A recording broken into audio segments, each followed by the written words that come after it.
guys, it's me.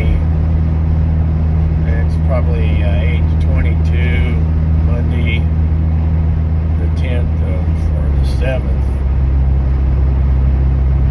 of October, and I'm headed down to Black Mountain, North Carolina. I've been on the road now for about 2 hours. I cut out at 6:30 this morning. Got all packed up yesterday. So we're going to go down and see what we can do to help out and see how things are playing out down there. I put up a kind of a GoFundMe type deal, actually working off of donations for fuel to get down there, and anything other than that fuel expense, we're going to donate it to the U.S. Veterans Corps. Leonard Harrison, I met him at Overland Expo East a couple years ago, and he's dedicated to help on missionary trips and that with law enforcement veterans, military veterans alike. So we're going to go down and see what we can do and see how God moves us in ways to help those that need it. So we'll keep you in touch with you, keep you advised what's going on. Hey, I've only got about 9 more hours to go, so we'll make it happen. Hey guys, it's me. I'm going to get this video to you today, or try to get it to you today, get it up on the channel. I promised I'd get it to you a couple days ago, and just now getting around to putting that together. I have some situations here at home that needed to be taken care of, so we got that out of the way. I'm going to try to move forward from that. It's not been a very good good month as far as that goes. I just had situations here with the death in the family. My uncle passed away while I was down there, and that wasn't good, so I had to get back to that. And then just today, a good friend of my wife's who worked at the hospital with her in the NICU, newborn intensive care unit, she passed away the other day, and her funeral was today. So trying to get out of this blues, trying to get away from all this sad news. Still trying to recover from being down in North Carolina, but so much for that, and so much for me, and everything's good. We're still moving along, still moving forward, but it's not easy. As all y'all out there know, it's not easy. But back to what I did, and back to where I was at. It was on the 7th of October, and I'm going to be looking down a little bit because I'm looking at my notes here just to make sure that I'm accurate with what I'm saying and kind of give you an idea of what I went through on the way down. I did a short video talking to you about my trip, the start of my trip. I'll put that up. That's going to be up as it goes. The one thing that on the way down, it gives you a lot of time to think about what's going on and about how things are, and I've thought about a lot since then, and I will talk about that later. But going down, it was kind of surreal.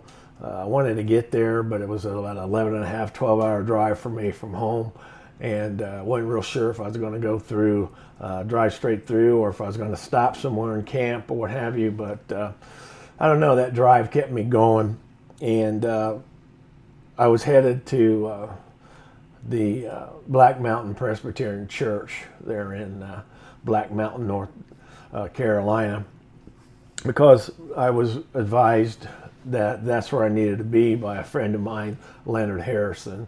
I've talked about Leonard before. Leonard's a good Christian man who, veteran, good Christian man who unfortunately was in the Marine Corps, but we won't hold that against him.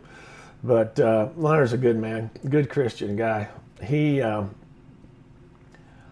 He's been really, really active in it since he lives down in that area, and he has a vehicle he calls Goliath, which is a Ford F-350. He's customized to do these sort of things, to make deliveries like he did, to go on mission trips, a lot of hurricane relief from him and the Goliath. I met Leonard in Arlington, Virginia at the Overland Expo East probably about 2 or 3 years ago. We become friends since then, and we do a lot of talking back and forth on Facebook, a lot of phone calls, things of that nature. And I was sitting at the campground there in Potato Creek. Is one of our kind of the end of the season camp outs. It's close. You guys heard me talk about that before.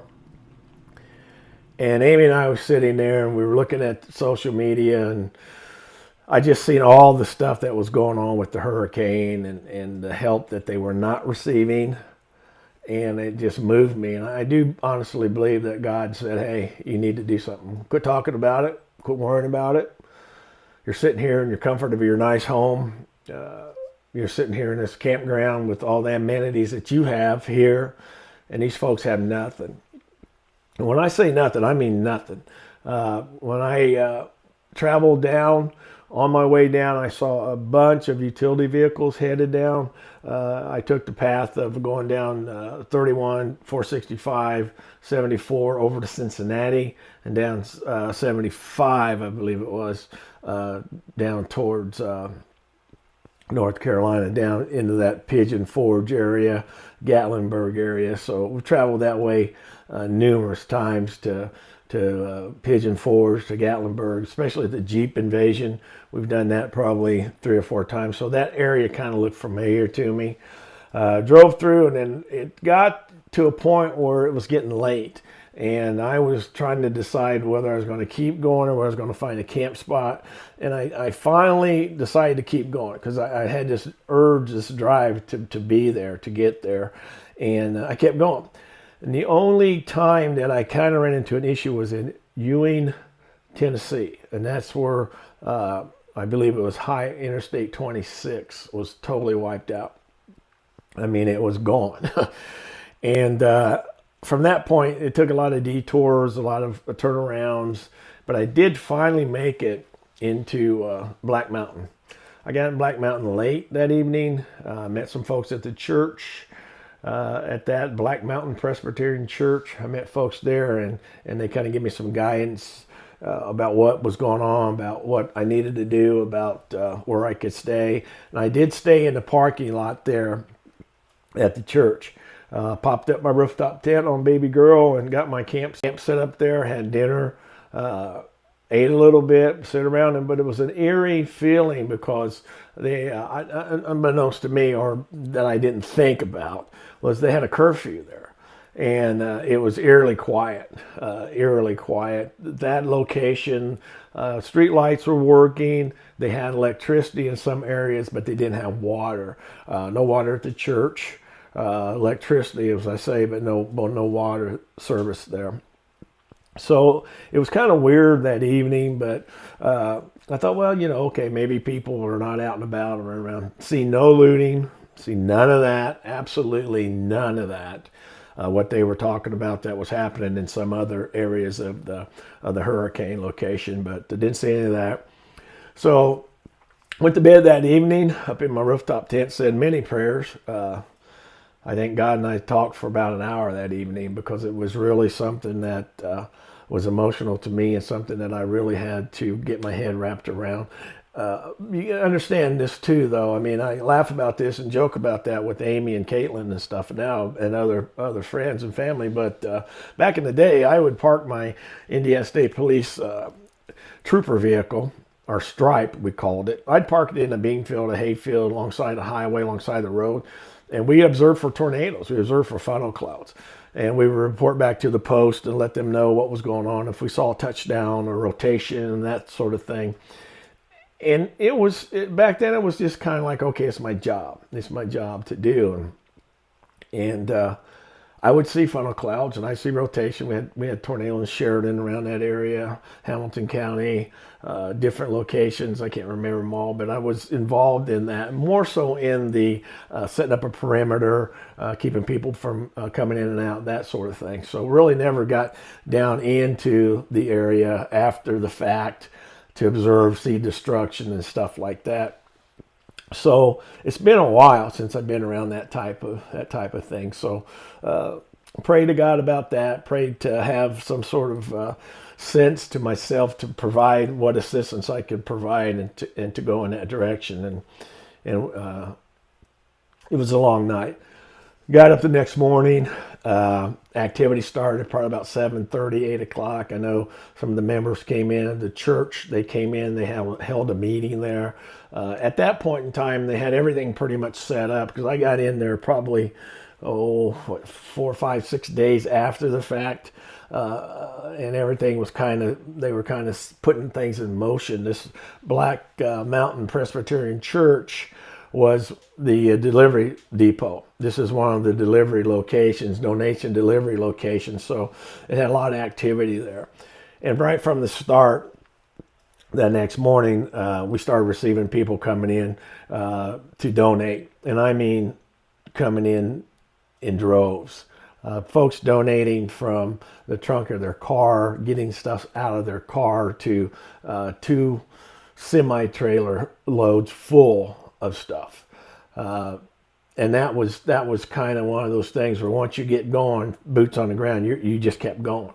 And we covered a lot of ground by having those donations come in. And I kind of batted around the fact that did I want to put footage in this video, or did I want to show? Because we've all seen the amount of damage that was done there. If you follow this at all on the news, or if you looked at it on some of the YouTube channels, guys put some of the destruction on there, and it was just it was sad. It was just sad. The destruction was to a point where, and like I said, going back to working the tornadoes and that sort of thing, you would have a situation where a tornado would come through and it would blow the home up or devastate a certain path.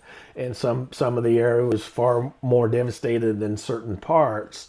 Even working down in Kentucky, I think last year with the mission trip from Vineyard Church that Amy and I and Caitlin attend up here in Mishawaka, the devastation is there, but it wasn't the same. These people literally lost their entire homes. The homes was swept off the foundation and everything was taken with it. In a tornado situation like that, you can go through and see certain items you could pick through, maybe recover some of the stuff, valuables that they had, and go from there. But these folks lost everything. And it was really something there, but I didn't see this until 2 days later. That whole day was spent at the church, at the donation center, receiving donations, bringing things in, and that's what I did. That was what I was asked to do. That's what I volunteered to do, and we spent all day doing it. At about around 5 o'clock, 5:30, 6 o'clock, people started leaving that area, and these folks were local folks, and they were going to try to go help some of their neighbors or go back and find shelter, which left me there pretty much by myself. And that in itself was kind of eerie. I mean, you're with folks all day trying to help, try to do something, all of a sudden everybody disappeared, and it was just me and baby girl there, and it was kind of odd. Now, mind you, I was asked to hang out with some folks and this and that, but just this weird feeling of I just wanted to be there to help. I didn't really want to do a bunch of extra stuff, or no, I'm just going to say it. They were kind of hanging out at a local place that had put together, and they had like music and drinks and stuff like that. And I just didn't feel like I wanted to participate in that. Nothing wrong with that whatsoever, but for me, I just stayed around that location. The next day we got up, and then the kind of things kept moving forward really fast. They needed generators, and some of the folks would call in. They did have phone service. They had one of the Elon Musk sent down some of his stuff down there, and they did have one of those. I can't recall the name of it. I'll think about it here in a minute, but they had one of theirs set up, so they did have internet. They did have that, and that worked out really well. But my job turned from gathering and trying to put together supplies to actually going out in the field with a couple folks that were there in their vehicle, delivering generators. And I know we delivered one generator to one of the ladies that worked there. She actually got in the vehicle with me and Russ, and Hi, Jackie. Hi, Russ. And we delivered a generator out to her place. And that's when I got a view of this destruction.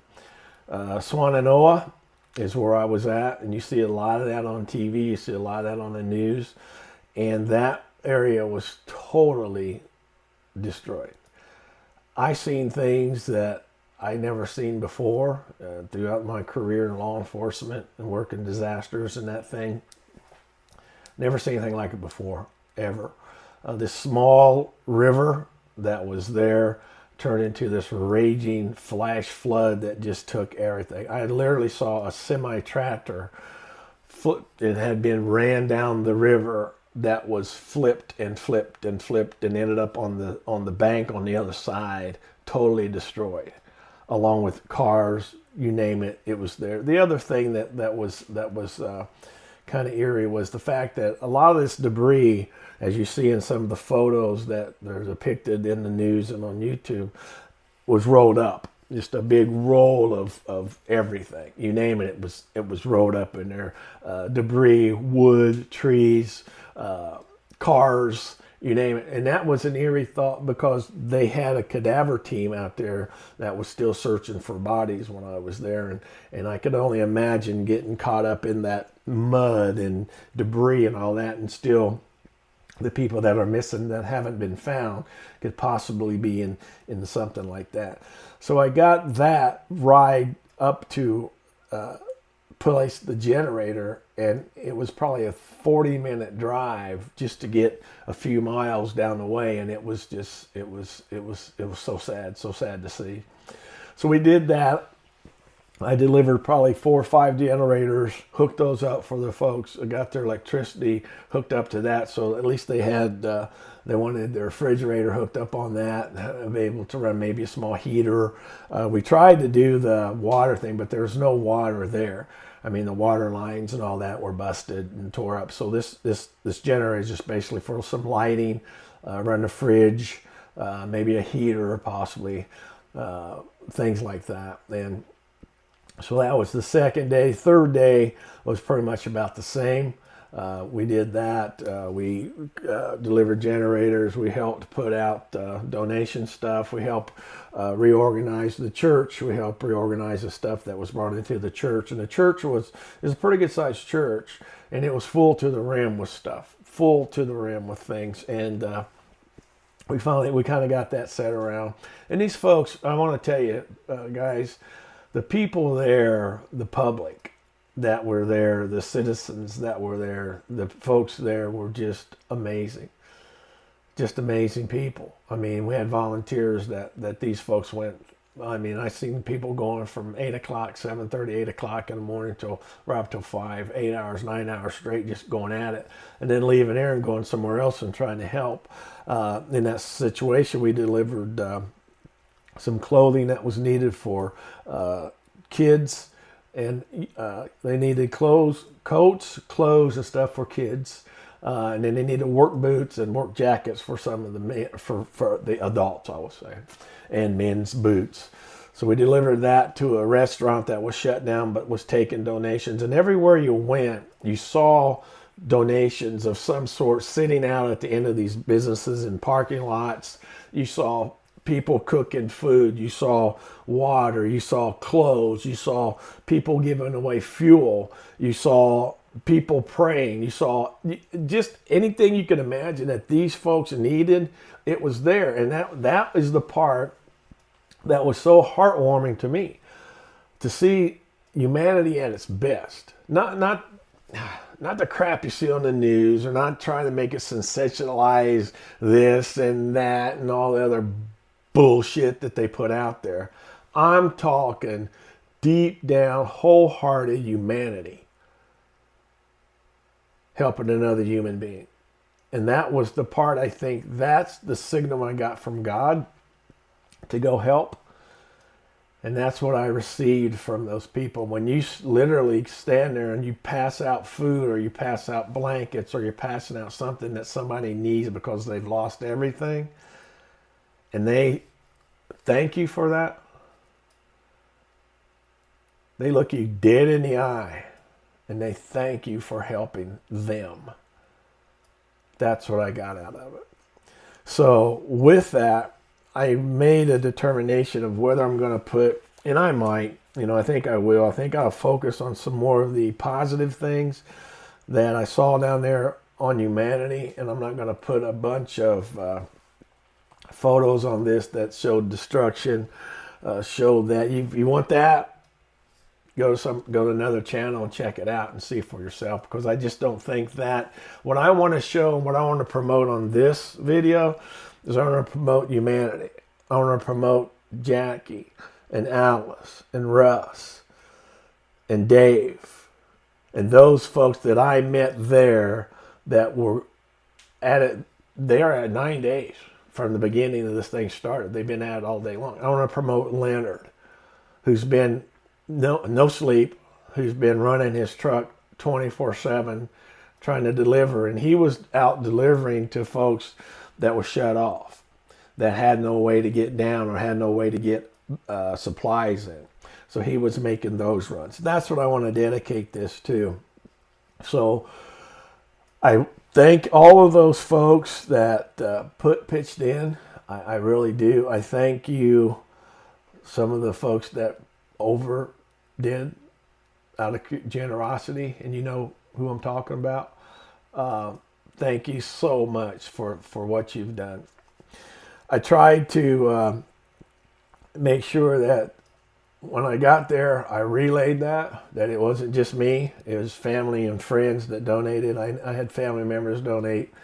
I had friends donate, and that makes a difference. So if you're sitting there now and you're thinking, well, what do I do? Or maybe you've forgotten about them. I'm pretty sure that's happened. Oh, well, let's move to the next thing and see how that goes.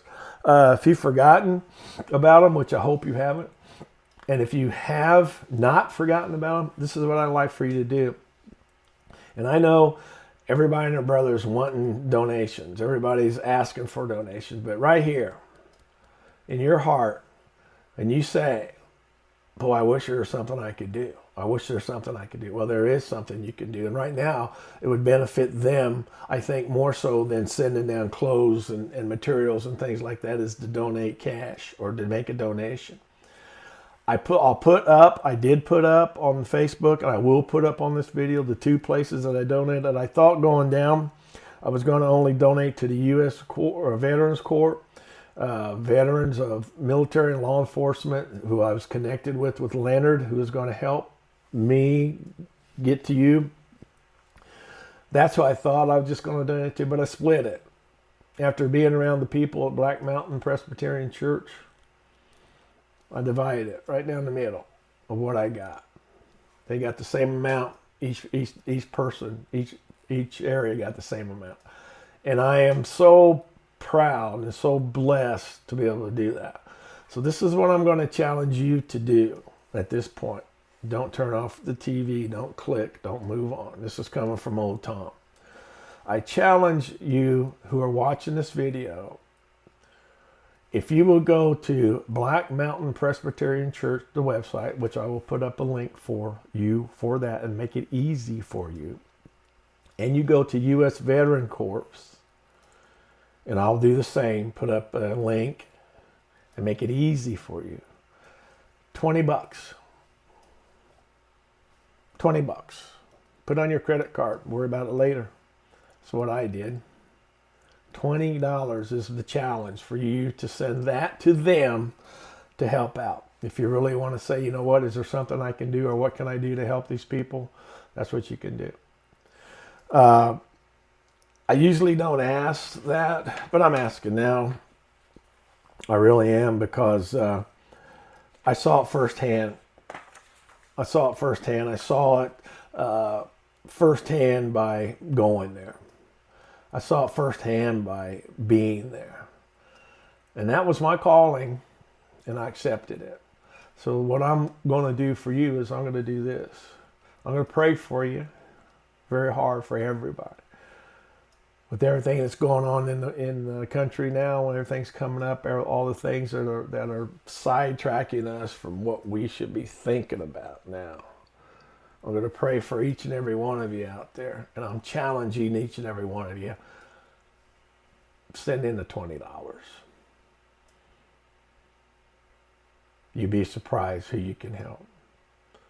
So guys, thank you again to those who donated to me, who donated to the church through me, through the U.S. Corps, Veterans Court through me. Your money, your donations, your thoughts, your prayers were delivered, and it made a difference.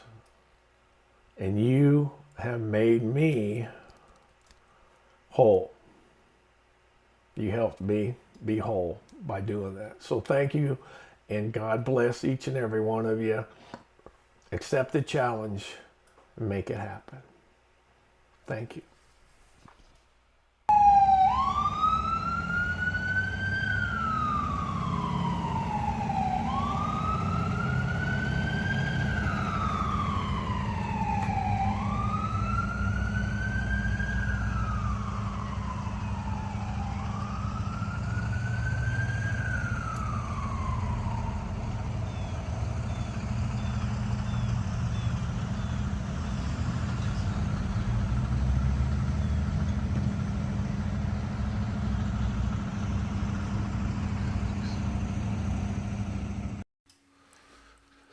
As you see here, this is a lot of the donated items that came through. This is more of a staging area. Volunteers would go through and kind of sort things out and put them in areas so that this was a storage area so they could be moved into the other room, as you will see once folks came in and started picking through things and collecting items that they needed. A lot of baby diapers, a lot of hygiene products for male, female, and adults here that were kept in this corner.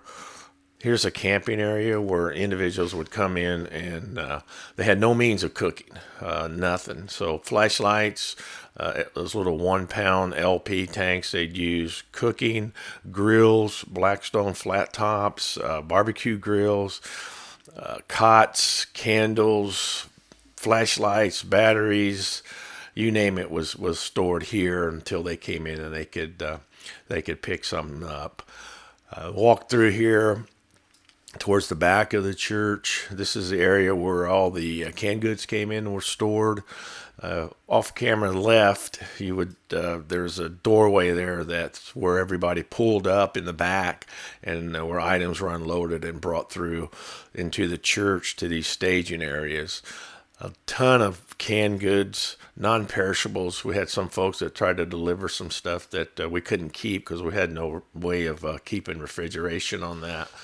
A lot of drinks, fruit drinks, juices, Gatorades were separated from the water.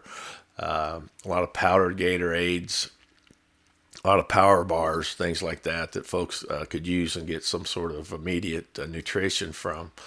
All this was stored and stacked, and the volunteers, again, like I said, man, they were on it. They were on it from sun up to sundown. Basically, they worked really hard to put these items out. And again, folks would come through. Whatever you needed, you got to take.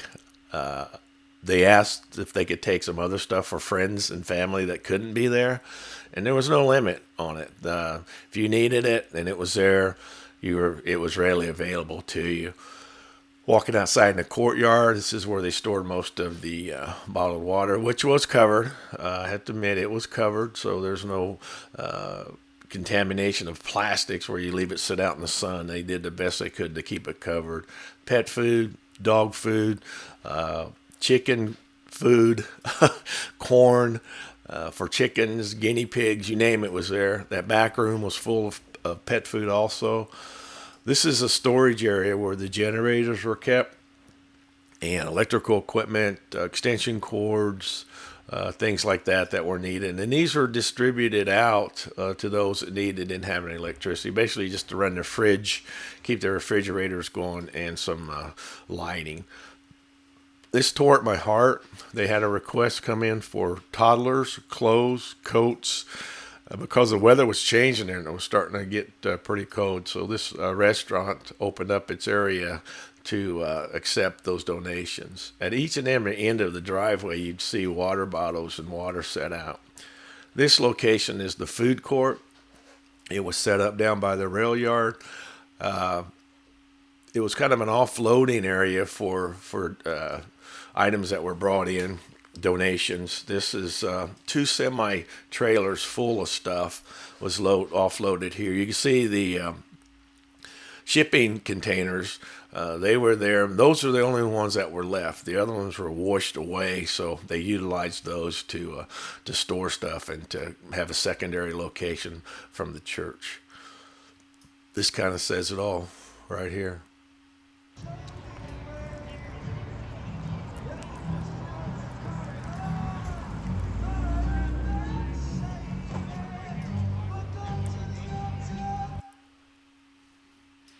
Black Mountain, North Carolina.